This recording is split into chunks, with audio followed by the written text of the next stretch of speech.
Welcome to the A2 Show with Andrew Cass and Aaron Parkinson, bringing you the trends and topics that affect our lives the most: business, politics, fitness, family, and finance.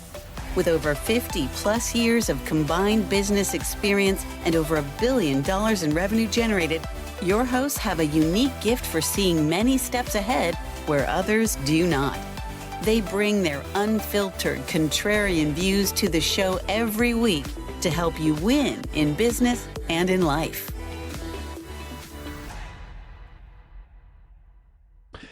Aaron, I'm going to quote Mark Zuckerberg in this opening here today, since he's all over the news globally at this point, and it is his statement that we are in the midst of one of the greatest cultural shifts we've ever seen in our lifetime. And you know what? Massive swing of sentiments. I know you talked about a couple words you mentioned before we kicked off, but man, this is like, there are so many forces at play right here. And it all stems, to me, and I know you said this is going to be a little bit bigger, but to me, it all stems back to free speech, First Amendment. And when you squash that, it's why it's first for a reason. You create turmoil, and that turmoil is starting to be unwound right now. There was a massive attempt in the last few years to squash free speech, to squash debate, and a censorship scheme was implemented like we've never seen and I'm talking from an American standpoint because it was the American administration that orchestrated it, which Mark Zuckerberg admitted. We've never seen an administration, a sitting president, a sitting administration orchestrate a legitimate, full-on censorship scheme from top down around social media companies and around free speech that was right out of the Soviet playbook. I am so excited about the things that I'm seeing happen in such quick order over the last month. Yep. That when you said, what do you want to talk about today? I was like, I know exactly what I want to talk about today, because it's literally daily right now. You're seeing ping, ping, ping, ping. And I haven't seen such a shift, or in some cases, such a speed of backpedaling happening right now, and it is such a breath of fresh air, and I think it's only the beginning. And I thought we need to talk about some of these things right now and draw people's attention to it, because it's going to only mean some very interesting, positive economic and political changes over the next 4 years, and I'm super excited to talk about it today. Yeah, there's a lot to unpack here. Like you said, there's a lot going on. I think it really stems from what we started off here with today, which is Facebook. I mean, Facebook, it was almost like an admission of guilt publicly to the world. I've never seen something like this, where they came out and said, we'll start with Zuckerberg and Facebook, since that was, the biggest news, is we're going to move away from fact checking. Fact checking, by the way, is something that's new, right? There was no fact checking when you know Facebook as well as anybody as a Facebook ads advisor, right? There was no fact checking about 5 or 6 years ago. Fact checking is a new thing. When you said new, I was wondering where you're going with that. Yeah, it was about 5-6 years ago. Yeah. This is within the decade, right? So this is a brand new thing. And fact check is just code word for censorship. You're not fact checking anything, because Facebook, who says Facebook has the patent rights to facts? Facebook is just a social media platform. They could have an opinion, but who deems them who anoints them the fact checker, right? It's just like me saying I'm a fact checker. Well, no, I'm not. Who anoints me the fact checker, right? So Facebook sort of anointed themselves as fact checker, right? Which was code for censoring anything we don't like, or more importantly, even more scary, was censoring what the government told us to censor under the FBI in a full-on coercion scheme, in which they were threatened with their Section 230 protection, by the way, which, if anybody doesn't know what that is, if you're a social media company or any kind of a media company and you don't have Section 230 protection, that means you can be sued and held liable for anything that someone says on the platform that's defamatory. They were threatened with their Section 230 protection by the Biden administration if they didn't take down COVID-19 information that they deemed dangerous, which AKA meant that went against the COVID-19 vaccine narrative. That was the whole thing. I wrote a huge piece on it in my Renegade report. I'll include the link down below. But that was the start of the censorship industrial complex. It began with Facebook. It started with Twitter. But when Musk got in there, he was like, no, thanks. I'm actually going to expose it, not play with it. And he did. The Twitter files speak volumes. Those are documented emails. And Facebook and Instagram, really, they became the punching bag. And Zuckerberg, I think, started over the years, it seems like, to me, Aaron, he just started to really feel like his conscience couldn't do it anymore. I mean, he literally was he was violating the First Amendment and essentially breaking the law in partnership with the Biden administration. There's no two ways about it. It's all in court now. It's in court cases now. Well, let's just start off with, in case people haven't seen it, what happened. You know, Sure. Zuckerberg came out this week and basically said, look, we're making massive sweeping changes. We're no longer going to have a fact. We're getting back checking. to our roots, Aaron. We're getting back to our roots, getting back to our AKA roots. we're going to stop censoring people. We're getting back to our roots. Roots. So he said, you know, we made Facebook so that people could connect, could entertain, could share their opinions openly. And over the last, you know, decade, really, we've put a lot of systems in place based on, you know, what was suggested to us or what we thought was right. And our systems got overly aggressive in fact checking, removing people, et cetera, et cetera. And I thought he was quite bland in his delivery. Like it was very scripted to not indict himself or anybody else really along the way. But if you went back and you watched his interview on Joe Rogan, you know, he talks about how, you know, the FBI basically called Facebook and said, we're treating, you know, the Biden son laptop as misinformation. That's exactly right. We're treating this as information. So I really felt like the Rogan interview is where he started to say, you know what? He did. I need to share that this isn't about me. This is about forces bigger than I can control. And he said, what are you supposed to do when the government or the FBI calls you and says, you will treat this as this? He said, there's only so much power a company or a person can have. When the government calls, you kind of just do what the government says. This is how the mafia works, by the way. You just explained a mafia ring. And he explained it shockingly on Joe Rogan in 2022, which was really surprising. This goes back a long way. I've been tracking this story for 2.5 years now. 2022, he's talking about this mid Biden administration. I'm saying to myself, man, he's putting a lot at risk right now. He's in the middle of 2020. He has 2 more years to deal with the Biden admin. And the FBI and the whole coercion censorship scheme. And he's basically throwing a little softball out there with Rogan. I think this was the time he had his little metamorphosis with, you know, joining the MMA group and hanging out with guys like Dana White and Joe Rogan. You know, we were talking about that earlier today. I think he was starting to get into that world at that point and realizing that I'm really a fraud at this point. Am I really going to allow coercion and mafia-like behavior? And am I really going to am I going to really participate in violating people's free speech, in taking a shit on democracy, and violating the First Amendment because I was bullied to do so by the government? I think this really ate him up personally. I do too, and I don't think he liked how he felt or he was being painted. Conscience just ate him up. You know, if you look at really any of the speeches or quotes of his from sort of previous Joe Rogan, there was a lot of vitriol. There was a lot of hate, a lot of negative comments towards him, you know, about being a shill and this and that.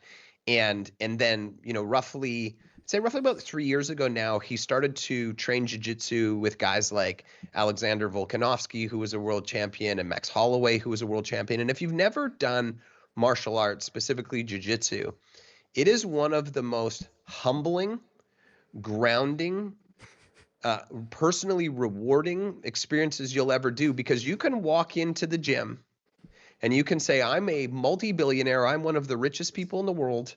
And if you're going to one of the right gyms, they'll say, that's excellent. We're just proud of you that you're here. You know, we're going to treat you with respect. But you find out very quickly the moment you get on the mat. Oftentimes, it's happened with me with people who are younger than me, smaller than me, females. You get your ass handed to you so fast that it shocks you, and it rearranges your belief system around yourself on how small and weak you actually are. And I think he went in there. And you were in that space, Aaron. I mean, for the people that don't know you, you lived the MMA world as a lightweight for a long time in your life. So you can speak to that as that environment and that culture as good as anybody. And that's why people really love that environment, because it's nothing but respect. But Joe talks about it all the time on his show. It's very grounding. The people there are very grounding and humble. And the problem is when you become that rich and that powerful and that influential, you lose connection with what's real and what's not.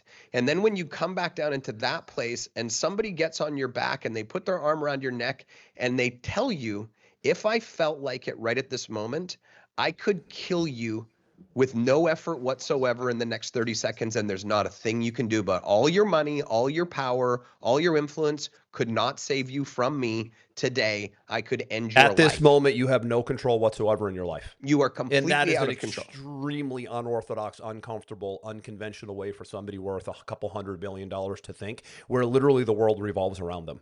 Absolutely. And at this moment, the world could end.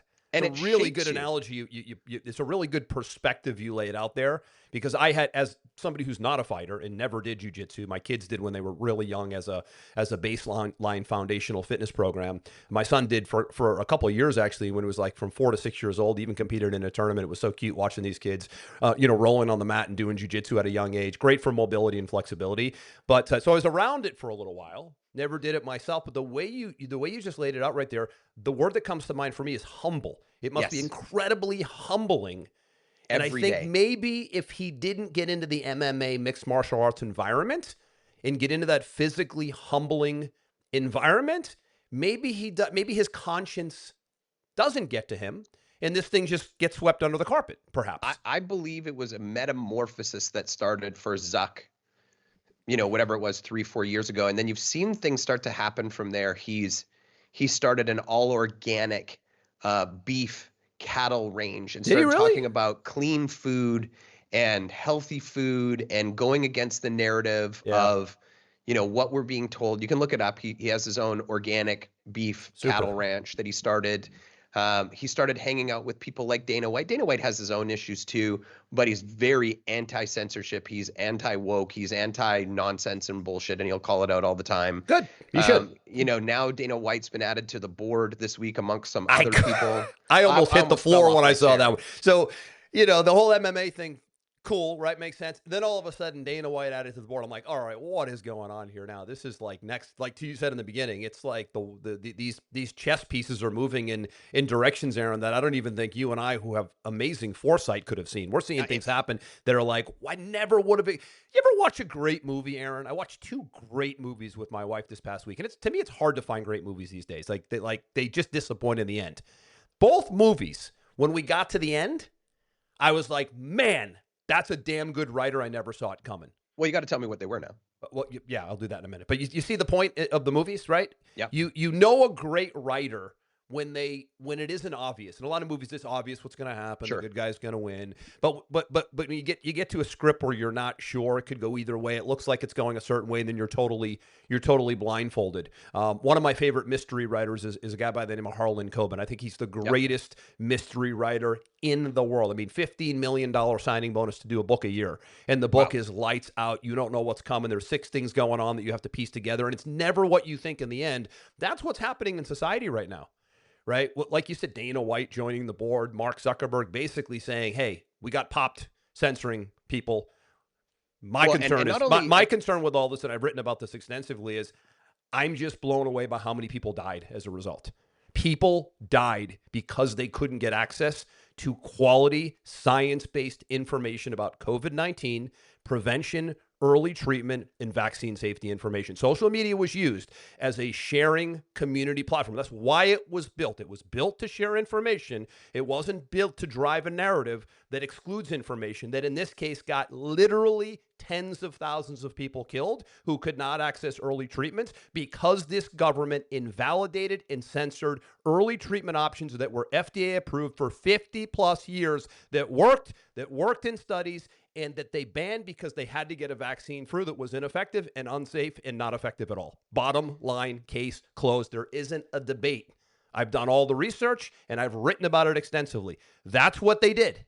So when people can't get to early treatment options, they can't be saved. And we've covered this pretty extensively over the last 2 years, all of those topics that you just covered. And I want to stay on point, at least with Zuckerberg to start. So he came out and he said, we're changing everything up. We're no longer having, I can't remember if he said we're no longer having fact checkers or not. We're abandoning the fact checker, protocol process. they're going to add community notes in instead so that people can give their opinions on whether things are true or not true, or there's gray areas in between and so on and so That's forth. what's called open debate. That's what Open debate. That's what Musk implemented on Twitter, by the way. He Correct. implemented a community notes feature. Basically, Zuckerberg said, we're taking a page from Musk's playbook where instead of censoring people, give them a chance to go, hey, here's why that's wrong. First of all, there's no such thing as misinformation. And there's no such thing as fact checking, because as soon as you buy into those propaganda terms, you anoint the person who uses that speech as being right, but who says they're right without open debate and without sharing science back and forth. Science was always meant to be questioned. It wasn't meant to be silenced, right? So when you do these community notes, if Aaron Parkinson goes, pick a topic, right? Aaron Parkinson says, this drug cures cancer. And Andrew Cass goes, we haven't found any evidence that that drug cures cancer. You don't censor me because I have that opinion. You say, well, what are you talking about? What do you mean we don't have evidence? Aaron Parkinson has evidence over here. What's your evidence, Andrew Cass? My evidence gets put on the community notes. And now people looking at it go, well, there's two sides to the story, right? You got Aaron Parkinson science, which comes from, oftentimes if you follow the money, you'll see that somebody's science is coming from a pay-to-play model, like a pharmaceutical company rigging a study or paying for a study. That's very common. And it's something that I think RFK is trying to unwind is pay-to-play studies, not organic studies, right? But community notes allows you to put all that on the table and actually discuss it openly, which is really what the First Amendment and free speech is all about. It's how it's always been. And I don't know if you watched enough of it to actually catch the vicious right hook he threw at California. Did you catch it? California is in very big trouble right now. That's a whole different. What Zuckerberg did, you said? Yeah. And I'm like, listen, I know LA's on fire. Yeah. My heart goes out to all of those people. Me too. Absolutely. There's a lot of people, and that maybe that's a show for next week to talk about the absolute catastrophe of how that's been run. Yeah. I don't want to go into that today. But what he said is, not only are we doing all these things, our compliance team, we are moving from California to Texas because we do not feel. Is that right? Like they can be unbiased if they're from California. Can you believe it? I did not hear that. But the fact that you're telling me that right now is, to me, then if the Los Angeles fires and then now this aren't the nail in the coffin for Gavin Newsom is Justin Trudeau. We'll talk about Trudeau in a minute. Trudeau literally stepped down 2 weeks ago. You're a Canadian, so I'd love your perspective. Trudeau was the first attempt at the installation of communism in North America, and it failed. It came close. Came very close, but it failed. Gavin Newsom is a spitting image clone to a T. He's a spitting image brother of Justin Trudeau. Their policies are identical. Their virtue signaling fakeness is identical. They're spitting image clones. They are the closest installation to communism we've ever seen in North America. We saw it in Canada. We're seeing it right now in California. And I wouldn't be surprised if Gavin Newsom goes the way of Trudeau. I would think after this, he's probably going to say my career in politics is over. I posted a video on social today, Aaron, of Donald Trump with Joe Rogan on the Joe Rogan Experience. You know, the big interview before the election. It was like a week before the election. I didn't even know this. I caught this. I was speechless. Do you know that Trump, since he was president, was telling California, you guys have plenty of water coming from the north. It pours in from Canada. It pours down from the north. And you're redirecting the water into the ocean. You're basically spinning off a couple million gallons of water into the ocean per day because you don't want to hurt the sardines or the fish in the river or some bullshit like that. Look where we are now. What was more important, the sardines or having enough water for, you have fires. It isn't new. You know that's a risk to society. So wouldn't you want to make sure you have as much water flowing in every direction you can so that, God forbid, something like what we're seeing now happens, you're prepared for it? They are not prepared. They don't have water. They have some water, but they don't have enough water to put out eight major fires at the same time. So it's absolutely a leadership breakdown. But really what it is that's an example of climate extremism that is now killing people. I agree with all that, but I don't want to go down that rabbit hole. I want to save that for maybe next week's show. The LA fire thing? Yeah. For sure. I mean, I'm just saying that it's amazing that was spotted too. Of course. I didn't know that Zuckerberg said that. Yeah, so that's why I want to ask if he caught the big right hook that he threw. So now he's basically called out people in general. Yep. In California. He's moving his people to Texas just so that he can have unbiased people managing his compliance, which is shocking to me. I'm not really sure why it's not being picked up more, to be quite honest. And he came out and said, look, our systems became too aggressive. They were over censoring people. We had pressure, etc. I wish that he'd come out and been a little bit more apologetic. I think he could have owned it's a tough more of line it. to toe, man, because if you admit, I'm telling you, this killed people. This cost tens, maybe millions of lives during COVID. If you come out and you say, if you give too much, Aaron, you are on the hook for potentially crimes against humanity, maybe man. Maybe that's it's where it was, why it was orchestrated and That's scripted right. that way. Because let's just say that those things were not part of the equation. I would have loved for him to say, you know what, the company got too big. I kind of lost a little control. I tried to automate it. I got pressured by government and absolutely, and I should have drawn a line in the sand. Well, like he did say Elon those did. things. He did say those things. Exactly Right. what you're saying. But he didn't really apologize for it, right? And that's where I think it would have raised his stock even more than it's rising right now, to take a little personal ownership. I think so too. On it. I think so too. So what point. you're seeing now is you're seeing Elon, who, you like or hate Elon, like he's a genius. Obviously, he's also a little bit crazy. He can be a little bit crass, right? He's gone and said, I'm going to overhaul Twitter and I'm going to release all of the corruption that was inside of it. Oh, God. That emboldened Zuckerberg to do the same. And then Trump gets in and then he says, okay, now I'm even more emboldened. And then he starts working out and actually becoming a man with other real men, right? Instead of something that people think is an alien. And you're starting to see him like bulk up and his color looks good and he's smiling and he's out doing things. And you're like, wow, this is a new version of Zuck. And then you tie that in with things like the $100 billion investment from SoftBank from Japan, saying we would never have put our money here over the last 4 years. We don't trust the country and the leadership. We're going to create tens of thousands of jobs, and then you take even the I'm trying to remember the government industry we were talking about it that manages the FDA. So the FDA, I don't know if anybody caught this last week. The food pyramid, Andrew? What's healthy and what's not? It's upside down. Yes, I know it. Yes. Last week they came out and they said, hey, we just want to let you know that we've updated the pyramid and we've added eggs and avocados back in as healthy things. And we removed fortified breakfast cereals from the healthy list. You know what? No kidding. They are the greatest frauds in known to man. They are the greatest frauds in the history of public office. I've done a segment in my Renegade report on that as well. The food pyramid is basically a diabetes machine is what it is. No question. When you overweight heavy carbs and processed foods and sugars, you're basically saying, give me diabetes. It's not a matter of if, it's a matter of when. And they let that thing roll for decades. And now you've got real men with integrity who care about humanity and who are not paid by the food industry or the pharma industry coming in and going, hey, we're going to revamp things here. We are in the worst health condition we've ever been in history. We just look at the data. So don't get all excited. Just look at the data. So you and I are business guys. Guess what, Aaron? Your company right now is bleeding cash. Your ads are bleeding money. You're making no sales. Your customers are all pissed off.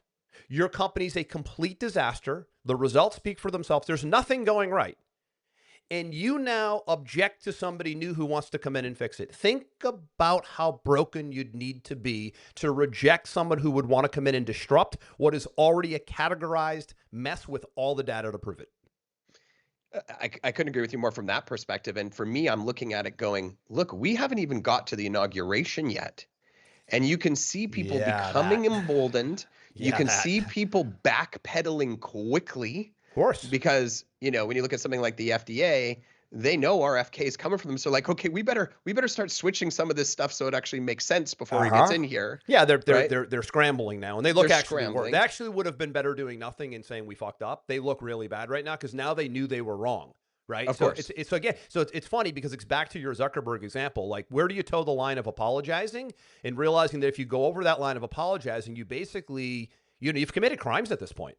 Like, there's crimes against humanity, you could argue here.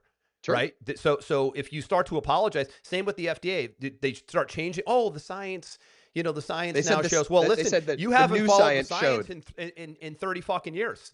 So you don't all of a sudden get to say the science changed because you wouldn't change it when you were presented with an idea to change it for 30 years. So now all of a sudden you're pro-science. You wouldn't know what science was if it came over and served you breakfast at 8 o'clock in the morning. You haven't done science in 3 decades. And now somebody wants to come in and actually do real science. And you're like, oh, that's dangerous. Like, we're living in a psyop, dude.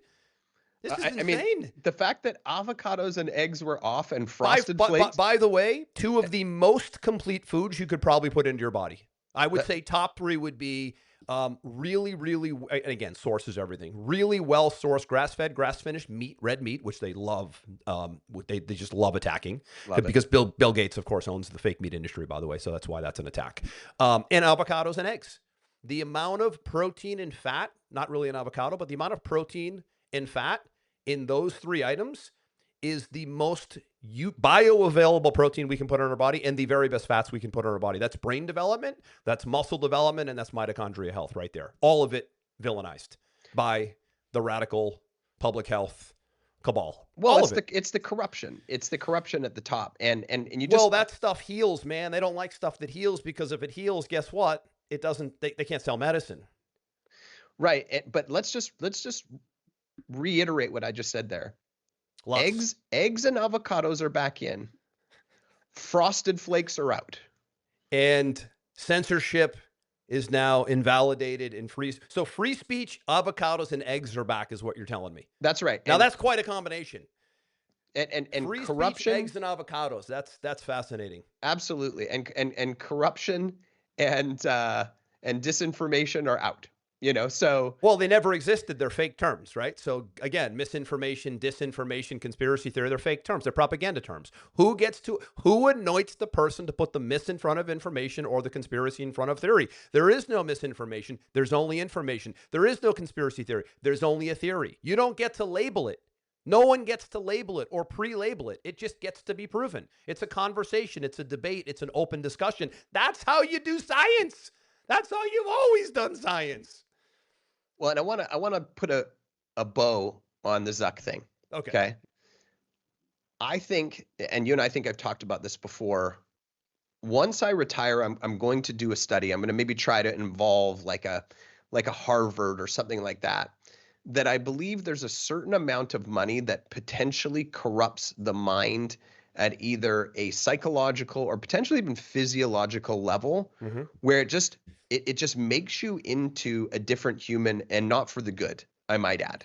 So you're talking about when you get to this level of Zuckerberg with hundreds of billions of dollars, does it change your conscience to some degree? Is that where you're going with this? Your thinking patterns, maybe even at a physiological level, because you no longer really report to anybody. You can have anything, do anything, make anybody do anything. Like the fabric of society doesn't really apply to you anymore at that level. And I think it can make you crazy. Oh, no doubt.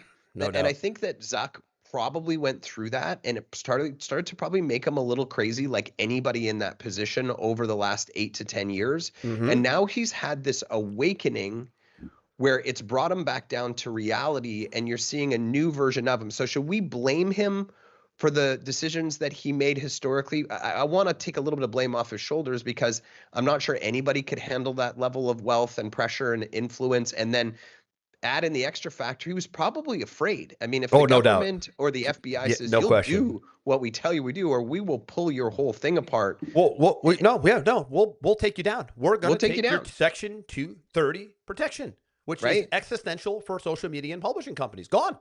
This is the White House. The White House needs to be brought up. The White House, the Biden administration, Biden, Harris, whoever, when this all ends, I know people think, you shouldn't go back and prosecute previous presidents. Joe Biden needs to absolutely be prosecuted for coercing and threatening Mark Zuckerberg with his Section 230 protection because they didn't want to take down certain information that went against the vaccine narrative. That is an absolute crime against humanity. It is 1,000% unconstitutional. It is a blatant violation of the First Amendment. And if I were Trump or anybody in that office, Attorney General, whoever's in there, I would day one, maybe close second behind closing the border on day one, is hour one, close the border. Hour two, Joe Biden is going to be tried for crimes against humanity. He's going to be tried for unconstitutionally playing with the First Amendment and being the first president in U.S. history to blatantly censor a social media platform and censor the American public. That is right out of the Soviet playbook. Right out of the Soviet playbook. This is how they run the Soviet Union. Right there. So then, second order of business. The second question you got to ask yourself is, okay, what's going to happen next? Yeah. You know how I feel about that.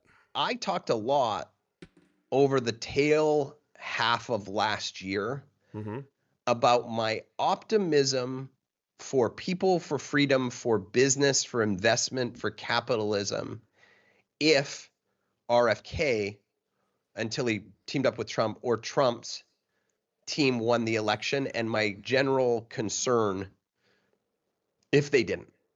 And now they've won. Inauguration hasn't happened yet, obviously. Yeah, that. But there's that. There's that. We won't. I know your take on that. We have to get there. Yeah, we have to get there. That has to be done. You can see that all of these people that have been either hiding or felt like they couldn't speak up or have a voice, because they might get canceled or arrested or have their businesses pulled apart or whatever the case may be, they're all starting to rise. You're seeing everybody start to rise. And then in tandem with that, you're seeing people who were acting in a corrupt manner starting to backpedal and try to clean up their mess. It's unbelievable to watch. I think the rising up, that's a good word. This rising up. They're rising up. And that's what happens when you push too hard in one direction. And I told my son, who was very upset about the direction things were going 2 years ago in a different story we've shared one time, I said, don't worry, when you push people too hard one way, they end up self-correcting back into the middle and pushing again. And you saw that with the election results this year. People had enough. Oh, they were burnt. They had been pushed too far. It was a landslide. It caught some people off guard. It didn't catch you or me off guard. Nope. People had enough. And then guess what happened?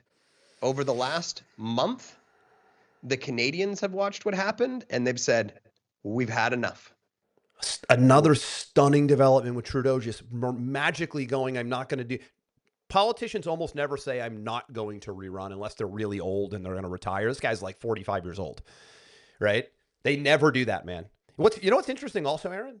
2 weeks after his meeting with Trump at Mar-a-Lago. Yep. What do you think he said? I think Trump said what he says to every president, dictator, communist leader. This is going to be America first. Horror. How dare you put America first? I'm done placating dangerous. you. You're going to treat us better than everybody else if you want our business.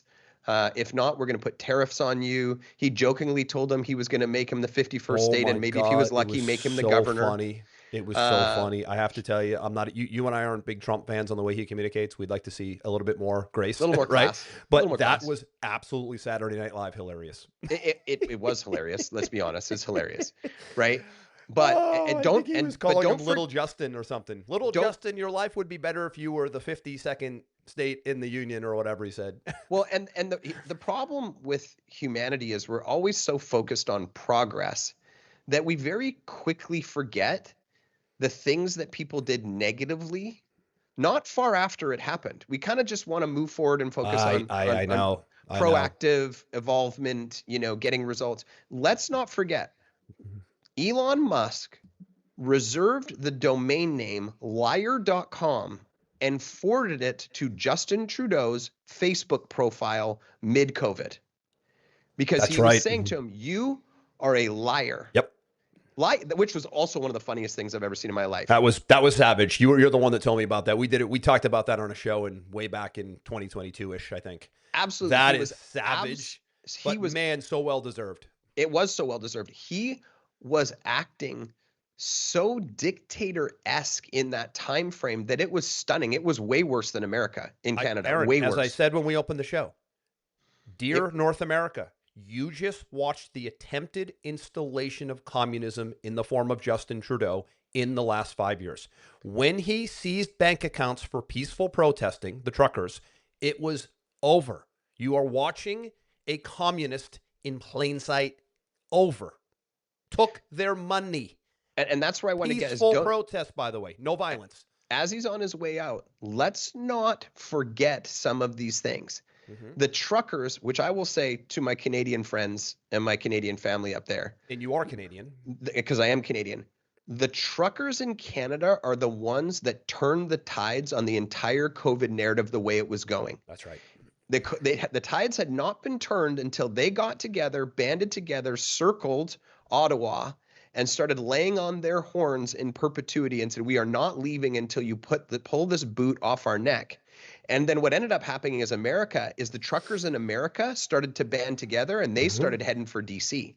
And then all of a sudden, all the governments pulled back and went, uh-oh, we've pushed too far. This is about to get out of hand very, very quickly. But in that time frame, Trudeau seized the bank accounts of the truckers to try and choke them out. And then when some people started to create GoFundMe accounts to support these people, shut down GoFundMe, they seized their bank accounts. This was some of the and yet still some don't see what you just said. It's past tense fact. Past tense fact. And one of the most illegal, corrupt, hurtful, unconstitutional things that I've ever seen in my life.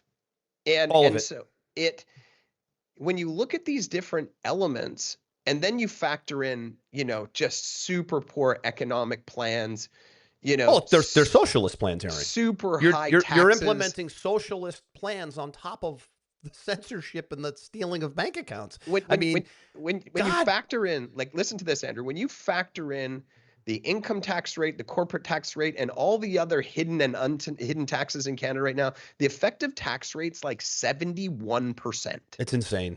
So I have genuinely felt so bad for Canadians, and I know a lot of them, you being the one I know the most, obviously, but I know when I deal with a lot of Canadians on a regular basis, and I've genuinely felt horrible for them. I've watched their country basically just become wrapped in communism. They leapfrog socialism. They were doing Biden and Harris were installing socialism. They got close to communism here, but they fully went in the door in Canada. Clearly, it's so crazy, and I could go on for hours and hours. So why all of a sudden is he resigning? Because much like Zuckerberg, I think, was emboldened by Trump, was emboldened by the new group, emboldened by Elon Musk, the Canadians have now become emboldened again by this movement, by this shift. And Trudeau knew he was going to get wrecked. And his whole party said, you just need to leave. 16% approval rating in the end. 16%, Aaron. 16%. And by the way, that's the media saying 16%. So cut it in half. It's probably under 10.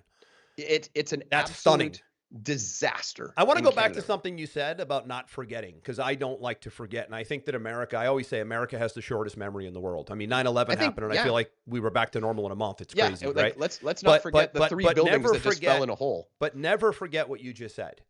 We've never seen a leader of the free world steal people's money from their bank accounts for peacefully protesting, because remember, again, they went against their narrative. So this comes back to what I said. It all ties back to free speech and First Amendment, because they were saying, hey, listen, we're not seeing enough evidence we're not seeing enough evidence, nor are we interested in taking on the risk of an experimental vaccine that has never been deployed on human beings before. Let me say that again. That has never been deployed on human beings before. We don't have enough data. We don't have enough evidence. We would like to opt out. We are going to stand against the mandate. That's what this was about. They stood against the mandate. The truckers stood against the mandate. It wasn't just the vaccinations. It was the full lockdowns of everybody. Yes, of course it was the lockdowns for sure. I thought that was obvious, right? So it was the lockdowns plus the mandates on top of the lockdowns. That was all peaceful. So are you saying that they're not allowed to have a voice? You're going to take their money out of their bank accounts because you don't like their voice. Do I have that about right?